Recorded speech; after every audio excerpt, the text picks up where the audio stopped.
క్రింది వాక్యాలను పరిశీలించండి. 1. చాలా అశోక్ని శాసనాలు ప్రాకృత భాషలో ఉన్నాయి, కాని వాయువ్య ప్రాంతంలో ఉన్నవి అరామిక్, గ్రీకు భాషలలో ఉన్నాయి. 2. ప్రాకృత శాసనాలు చాలా వరకు బ్రాహ్మీ లిపిలోనే రాశారు. 3. అయితే వాయువ్య ప్రాంతంలోని కొన్ని శాసనాలని మాత్రం ఖరోష్ఠీ లిపిలో రాశారు. ఈ మూడింటిలో సరైన వాక్యాలు ఏవి? సో ఇక్కడ సరైన సమాధానం ఆప్షన్ డి. అంటే పైన చెప్పిన 3 వాక్యాలు కూడా కరెక్టే. ఎందుకలా అంటారా? చూద్దాం.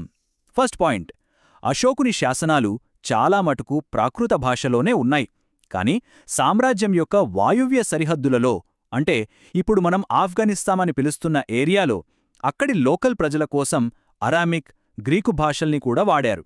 ఇక రెండో పాయింట్, ప్రాకృత శాసనాలకు ఎక్కువగా బ్రాహ్మీ లిపినే వాడారు, కాని మళ్ళీ అదే వాయువ్య ప్రాంతంలోకి వచ్చేసరికి ఖరోష్ఠీ లిపిని ఉపయోగించారు. చూశారా? దీన్ని బట్టి మనకేమర్థమవుతోంది? మౌర్యులు పరిపాలనలో ఎంత వైవిధ్యం చూపించారో, స్థానిక సంస్కృతులను ఎంతగా గౌరవించారో మనకు స్పష్టంగా తెలుస్తోంది. ఇక్కడ ప్రశ్న సంఖ్య 82 చూడండి. అశోకుని పాలనలో బౌద్ధ సంగీతి ఎక్కడ జరిగింది? మనకిచ్చిన ఆప్షన్లు A Magadha, B Pataliputra, C Samastipur, D Rajagriha.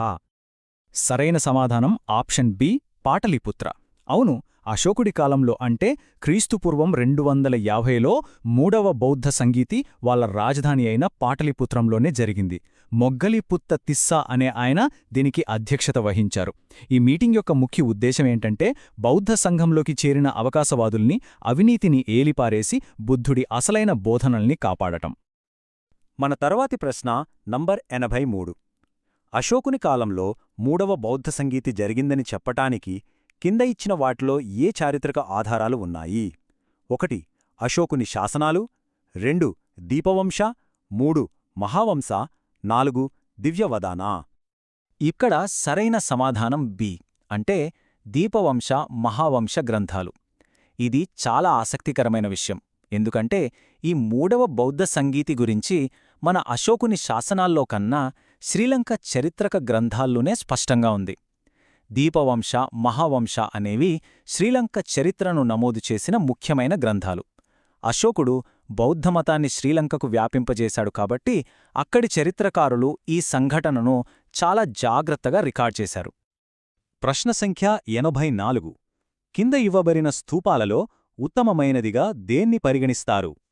ఆప్షన్లు A Amaravati, B Bharhut, C Sanchi, D Sarnath. ఇక్కడ సరైన జవాబు ఆప్షన్ సి.